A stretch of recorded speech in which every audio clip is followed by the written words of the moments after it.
sizə bu gün ürək xəstəlikləri haqqında, xüsusən də son dövrlərdə ciddi şəkildə yayılan və artmaqda davam edən və ölüm halları çox yüksək olan kəskin miokard infarktı haqqında məlumat verəcəm. Ümumiyyətlə, miokard infarktı dünyadakı ölüm səbəbləri arasında ikinci yeri tutur.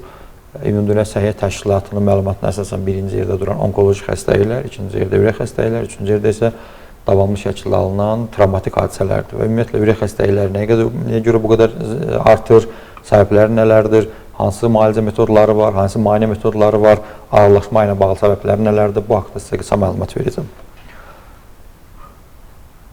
Mövzunun içərisində kəskin miokard infarktı termini, kəlməsi nə deməkdir, stenokardiya faktorlara aid olaraq stenokardiya növləri, risk faktorları hansılardır, klinik əlamətləri necədir, kəskin miokard sindrom, profilaktik tədbirlərini apara bilərik, müalicə metodları hansılardır, dərman müalicələri və xəstəliyin müalicəsində istifadə edədiyimiz invaziv metodlardır. Mən qısaca olaraq mövzunun içərisində bu başlıqlar qeyd olunacaq. Və biz ilk növbədə aydınlaşdırmalıyıq. Ümumiyyətlə, miokard infarktı zamanı bizim rastımıza çıxan əsas əlamətlərdən biri döş qəfəsi ağrılarıdır. Biz döş qəfəsi ağrılarını deyəndə konkret olaraq döş qəfəsinin hansı hissəsindən qaynaqlandığı tam qiymətləndirə bilmirik. Ona görə ümumi məfhum altında döş qəfəsi ağrılarını sistematik olaraq ayırırıq. Yəni bunlar kardiyak və non-kardiyak ağrı olmaq, yəni ürəkdən gələn ağrı və ürəkdən gəlməyən ağrı olaraq iki ana qrupa bölürük. Çünki əksər hallarda əsas səbəblərdən biri, ehtiyat elədiyim səbəblərdən biri ağrının məhz ürəkdən qaynaqlanmasıdır. Yəni bu daha ciddi bir əlamətdir. Amma digər ekstra kardiyak və ya ürəkdən kənar bir ağrı varsa, bunların da ciddi səbəbləri olmur. Və olsa da həyatı təhlükə törədən bir səbəblər olmuş. Ona görə bunların içərisində birinci növbədə ayırmaq lazımdır. Bunlar ürəyə bağlı olan ağrılardır, yoxsa non-kardiyak ağrılardır.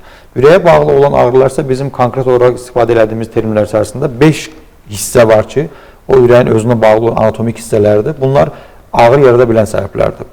Və şəkildən də aydın izah olunan formaya qiymətləndirirsə, döş qəfəsi ağrıları ilkin olaraq birinci növbədə kardiyak ağrılara və non-kardiyak ağrı dediyimiz döş qəfəsinin digər hissələrindən qaynaqlana bilər. Bu hissələr hansılardır? Bunlar bizim ağciyərlərimizə aid ola bilər, bunlar bizim diafraqmaya bağlı ola bilər, bunlar mədə hissəsinə bağlı ola bilər, bunlar yumuşaq toxumaya bağlı ola bilər, əzələ probleminə bağlı ola bilər, dəri ilə və sinir sisteminə bağlı problem ola bilər.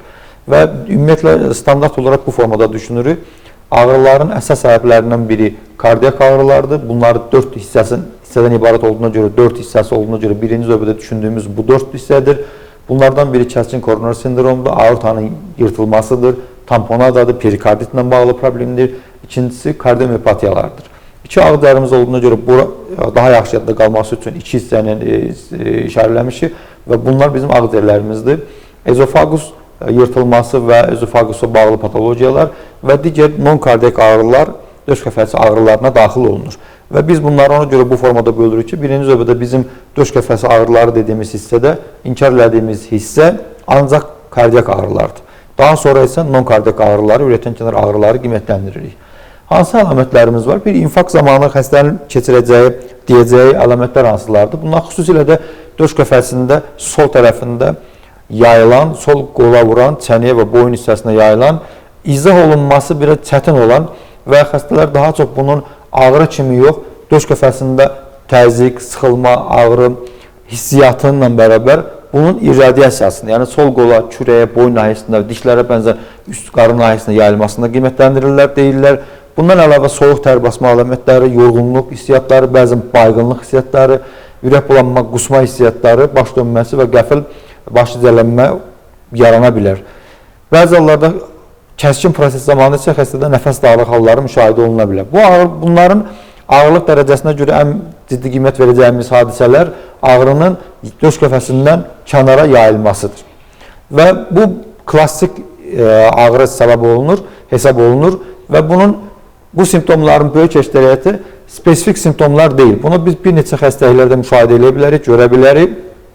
Onun üçün də xəstənin problemlərini birinci növbədə bu problemlərin ürəkdən gəlməsini aydınlaşdırıb, daha sonra qeyri-ürək ağrıları üzərinə düşünmək lazımdır.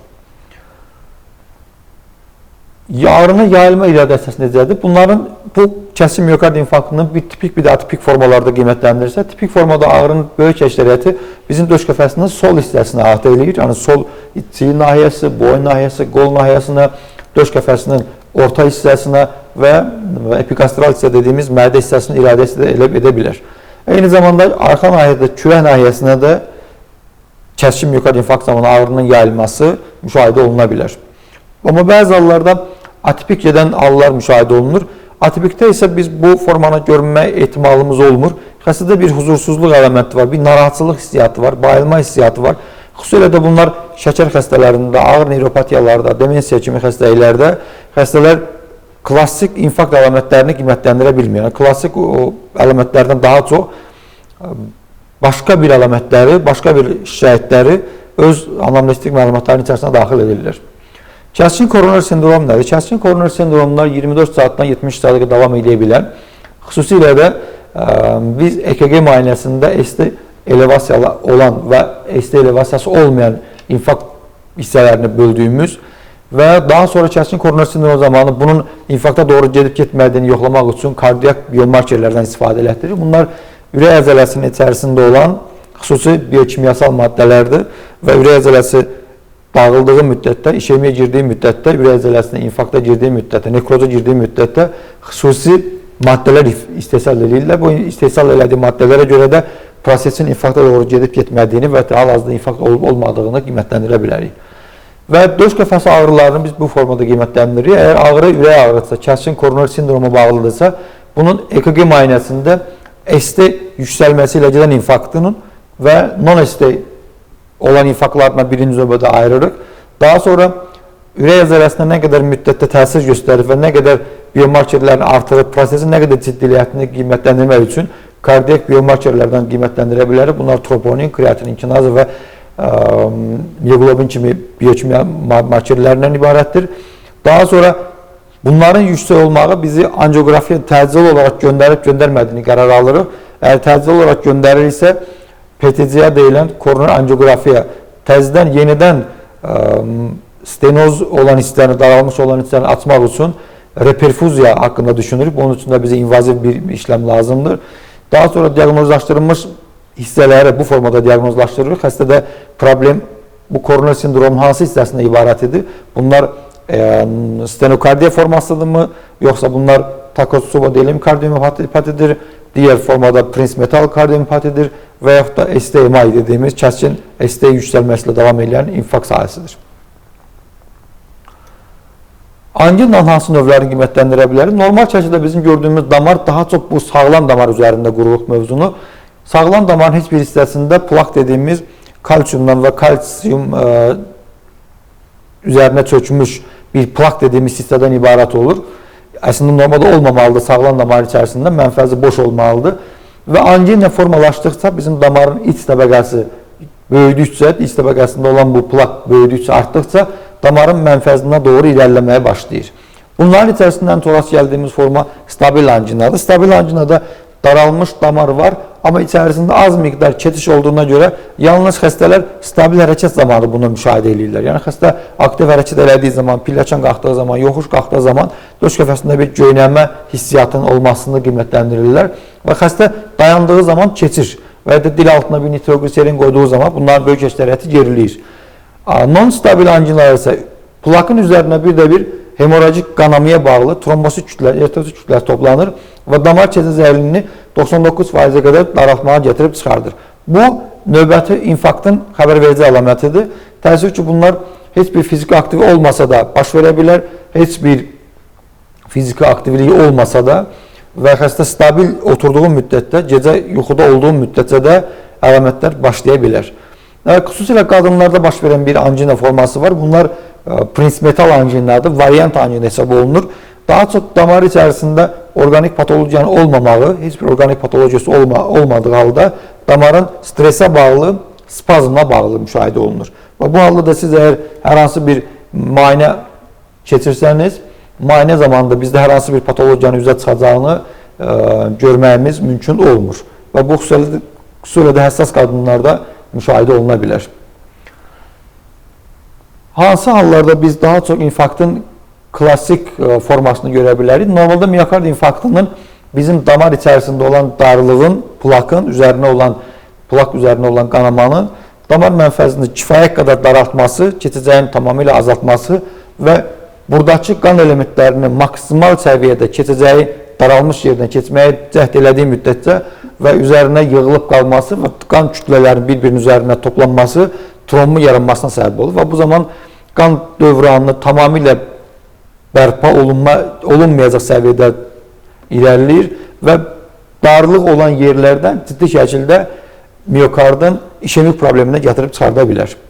Yəni, infarkt dediyimiz hadisə miokardın işemiyasıyla bağlıdır. Yəni, əgər əzələ-zədəl hissəsi bir neçə dəqiqə ərzində qan dövranının kəskin pozulması müşahidə olunursa və bu ürəyin miokard hissəsi dediyimiz, əzələ hissəsi dediyimiz hissənin kəskin şəkildə infarktına gətirib çıxarda bilər. İnfarktları biz konkret olaraq iki qrupda birləşdiririk. Bir, daha geniş ərazini əhatə edən infarktlar, bunlar STMA infarktlardır. Yəni, ST yüksəkliyi ilə gedə biləcək patologiyalardır. Bunlara əvvəlki ədəbiyyatlarda Q infarktları qiymətləndirilirdi və bunlar transmural infarkt hesab olunur. Əzələnin bütün qatı infarkt zonasının içərisində daxil olur. Daha aqressiv formadadır, yaşam ehtimalı daha azdır. Əgər aqressiv və ciddi patologiyanın daha erkən qabağını ala bilsə, xəstənin yaşam ehtimalı olur. Və el arasında daha çox gizli infarkt dediyimiz hissələr var. Bunlar transmural infarktdan fərqli olaraq daha kiçik ərazini əhatə edirlər. Subendokardial infarktlardır, tranzit işemik formadadır və ST elevasiyaları yox, daha çox depressiyaları müşahidə edirik. Və xəstələr müəyyən hadisələrdə spazma bağlı, stresə bağlı, ciddi bir yüklənməyə bağlı miokard işemiya daxil ola bilər və bəzən xəstə bunu hiss eləməyə bilər. Və el arasında buna biz bəzən gizli infarkt kimi qiymətləndiririk. Bunu EKG müayinəsində nə zamansa infarkt keçirdiyini qiymətləndirə bilərik. Yaşama ehtimalı daha yüksəkdir, xəstənin bəzən özü də hiss eləmir. Transmural infarktların, geniş infarktların əzələ qatını, ərazisini idarə eləməyi, daxil eləməyi bu formada müşahidə olunur. Amma subendokardial infarktlarda isə, kiçik həcmli infarktlarda isə əzələnin sadəcə yalnız iç təbəqəsi işemiyə məruz qalır, böyük əksəriyyəti isə sağlam olaraq davam elətdirilir. Biz EKG-də nə görə bilərik? EKG daha çox bizim üçün STMA və non-STMA-ların qiymətləndirilməsi yalnız EKG müayinəsi ilə müşahidə olunur. Yəni, hər hansı bir klinik əlamətlərinə bunu qiymətləndirə bilmərik. STMA-ların böyük əksəriyyətində kardioqrammada S dişinin yuxarıya doğru qalxması, non-ST elevasiyalarda isə, depressiyalarda isə S dişinin daha çox aşağıya doğru istiqamətlənməsini müşahidə edə bilər. Normalda əslində bunun klassik klinik əlamətlər içərisində bir rolu olmur. Amma bu daha çox invaziv işləmlər üçün, daha sonraki müayinə üçün istifadə edə bilərik. Hansı hallarda təcil yardım istifadə edə bilər? Yəni, təcil yardım olaraq bizə nə işimizə yaraya bilər? Bunun üçün xüsusi monoprotokolu var. Monoprotokol qısalmış formada qiymətləndirəndə hərf olaraq, hər hərfin bir işarə ilə qiymətləndirsək, kəskin miokard infarkt zamanı birinci lazım olan maddələrdən biri morfin maddəsidir. Bu farmakologiyada narkotik tərkibli dərman maddələrinin içərisində daxil olur. O isə oksigenin işarəsidir. N nitrogliserin maddəsini göstərir. A isə daha çox aspirin deyilən antikoagulant istifadə elətdiririk. Hansı halları nəyə görə istifadə elətdiririk və bizim işimizə nəyə daha çox yaranır? Kəskin miokard infarkt zamanı xəstədə ölüm qorxusunun artması və agitasiyanın artması, həyəcanın artması xəstədə artmış bir simpatik sinir sisteminin kəskin şəkildə artmasına səbəb olur və bu zaman xəstənin agitasiyası, həyəcanı, qorxusu, klinik əlamətləri daha çox ağırlaşdırır. Hətta bəzən həkimin sərbəst və düşünərək qərar verməsinə maneçilik törədir və bunun üçün xəstə daha çox sedasiya olsun, sakit olsun, relaks olsun deyə biz morfin dərmanından istifadə elətdirir. Bunlar daha çox istifadə olunan forması xəstənin sinir sistemini sakitləşdirmək üçün, rahatlaşdırmaq üçündür. Oksigen nəyə görə istifadə edilir? Əsas patologiyanın bütün fəlsəfəsi, infarktın bütün fəlsəfəsi oksigen çatışmazlığıdır. Xəstələrin bütün ağrıları, emosiyaları, simptomları, hüceyrənin ölümünün, nekrozun, infarktın əsas səbəbi oksigen çatışmazlığıdır və damar darlığı olan yerlərdən normal atmosfer şəklində havadan aldığımız 20%, 21% oksigen bizim hüceyrələrdən dar olan yerdən keçə bilmir və ehtimal olunan yerlərə daha az keçir. Ona görə biz daha çox xəstəyə tərkibində daha yüksək faizli, 100% oksigen olan maddə istifadə elətdiririk. Oksigenimiz daha çox patoloji hüceyrələrə çata bilsin. Nitrogliserin həm ağrı kəsici məqsədində istifadə elətdirə bilərik, həm də eyni zamanda bu bir damar genişləndirici xüsusiyyətləri olan bir farmakolojik effektdir və damarı dar olan hissəyə nitrogliserin tətbiq elədiyimiz müddətdə, qəbul elədiyimiz müddətdə xəstənin daralmış damarı daha çox genişlənməyə doğru gedir. E ilə istifadə olunan dərman maddəsi antikoagulant olaraq aspirin istifadə edirik. Aspirin də bizim qan hüceyrələrindən bir-birinə yapışıb da tromb əmələ gəlmə ehtimalını azaltdığına görə maksimal səviyyədə görünən hissələrdən daha çox işimizə yarayan formalardan biri də aspirinin qan durulducu məqsədindən istifadə etməyimizdir. Yəni bu monoprotokoluna düz ev şəraitində daha çox işimizə yaraya bilmir. Çünki ev şəraitində bunların böyük əksəriyyəti olmur. Amma xəstəxana şəraitində daha çox istifadə etdiyimiz maddələrdən biridir. Daha sonra hansı formalarda biz infarktın biomarkerlər haqqında qiymətləndirə bilərik? Normalda biz infarktı qiymətləndirmək üçün 3 klassik əlaməti bir-birinə birləşdiririk. Bunların içərisində birinci növbədə xəstənin klassik əlamətləri, klinik əlamətləri, yəni döş qəfəsi əlamətləridir. İkinci xəstəyə EKG müayinəsidir. Üçüncü isə bizim xəstənin biokimyasal markerlərini, yəni biokimyasında nə görə bilərik? Bunlar üçün ən erkən artıb və ən uzun müddət qalanlardan qiymətləndirmək lazımdır. Daha çox kardiyak üçün spesifik olan göstəricimiz troponindir. Kəskin miokard infarktında hüceyrə ölümünün ən erkən göstəricisi troponindir. Əgər klassik əlamətləri yanılsaq belə, EKG-də bir dəyişiklik olmasını görə bilməsək klassik olaraq, troponini yoxlayarakdan bu xəstənin klinik əlamətlərinin infarkt olub-olmamasını araşdıra bilərik. Daha sonra bu daha erkən əlamətləri olaraq qiymətləndirilir və 2 həftə ərzində qədər stabil qalır. Daha sonraki meyarlardan 2 saat, 4 saat ərzində başlayıb, təqribən 6 gün ərzində qədər bitən kreatinin kinazalardır. Daha sonra istifadə edildiyimiz maddələr mioglobindir. Troponindən sonra mioglobin də təqribən 7-8 saat ərzində başlayıb 24 saat ərzində qədər yüksələ bilər. Ən həssas spesifikliyi yüksək olan troponinlərdir. Bunlar 2 həftə ərzində qədər qala bilər. İlkin olaraq hüceyrə zədələnməsindən başlayıb qısa müddət ərzində yüksəlmə pik səviyyəsinə qədər yüksələ bilər. İnfarktın keçirilməsinin bəzi zonaları var. Biz bunu EKG-də qiymətləndiririk. İnfarkt xüsusən də sol mədəcik və sağ mədəcik əhatə eləmənin 2 formaya bölünür. Sol mədəciyin tutulması zamanı bizim sol mədəciyin ön, yan, ara kəsmə, arxa divar olaraq qiymətləndiririk. Bunların böyük əksəriyyəti bizdə invaziv işləmlər üçün daha çox lazım olur və EKG-də hansı hissəni qiymətləndirirsə, o hissəyə baxaraqdan damar tıxanıqlığının növünü və sayını qiymətləndirə bilərik.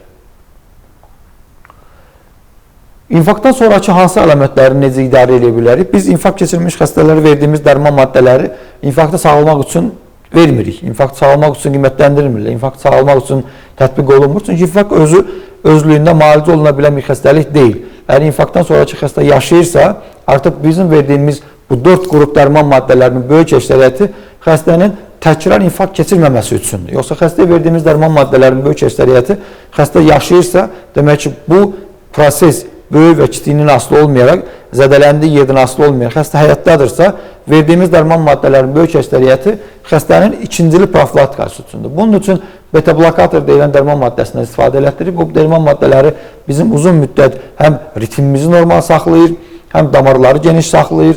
Aspirin qan laxtalanmasından qabağını aldığını üçün, koagulyasiya faktorlarını önlədiyi üçün antikoagulant olaraq istifadə edirik. Plavix də eyni formada verdiyimiz dərman maddələrin aspirinə bənzər effekt elətdirir və bu da qanın laxtalanmasının stabilliyini qoruyur. Yəni qan daha çox duru formada olur. Statin deyilən dərman maddəmiz də xüsusilə də daha çox istifadə edildiyimiz maddələrdən biridir. Lipidlərin damar daxilində qan yağının miqdarını azaltmaq üçün, yeni damar sərtliyinin qarşısını almaq üçün, yeni plakların qarşısını almaq üçün istifadə edildiyimiz ana dərman maddələrindən biri də statin qrup dərman maddələridir. Hansı hallarda invaziv müdaxilə olunur? İlkin müddətlərdə, ağrı tutan müddətlərdə, ilk saatlardan xəstə özünü stabil hiss edirsə, xəstəyə verəcəyimiz ən yaxşı müalicə metodlarından biri invaziv bir müayinə metodları, yəni infarkt sahəsinin tam genişlənməməsi üçün darlıq olan yerlərə metal stent tətbiq edərək ya da balon şişirərək bu hissənin təzədən yenidən açılmasına səbəb ola bilər. Və bu reperfuziya olaraq qiymətləndirilir. Yəni daralmış damar, tıxanmış damarın təzədən açılaraq periferik toxumaların, xüsusən də miokardın toxumasının perfuziyasını qiymətləndirmək üçün. Ağırlaşmaların müşahidə oluna bilər. Ağırlaşmaların içərisində daha çox rast gəldiyimiz formalar aritmiyalar. Yəni xəstələrin böyük xəstələrin həyatını itirmənin səbəblərindən biri ritm pozunluqlarıdır. Aritmiyalarla ağırlaşa bilərlər, daha çox ürək çatışmazlığına ağırlaşa bilərlər. Tampona da dediyimiz ürək perikard hissəsində maye və ya da qan toplanması müşahidə oluna bilər. Sol mədəcin sərbəst divar yırtılması müşahidə oluna bilər. İnfarktdan sonra 48 saatdan sonra anevrizma müşahidə oluna bilər. Perikardit dediyimiz Dressler sindromu müşahidə oluna bilər ki, bunların böyük əksəriyyəti bizim xəstədə gördüyümüz ağırlaşmalardan ibarətdir. Onun yox, infarkt xəstəsi infarktdan sonraki müddətlərdə 24-48 saat, bəzən 70 saata qədər xəstəxana şəraitində qalması və özünü normal hiss eləyəndən sonra evə ötürülməsi məqsədə uyğun hesab oluna bilər.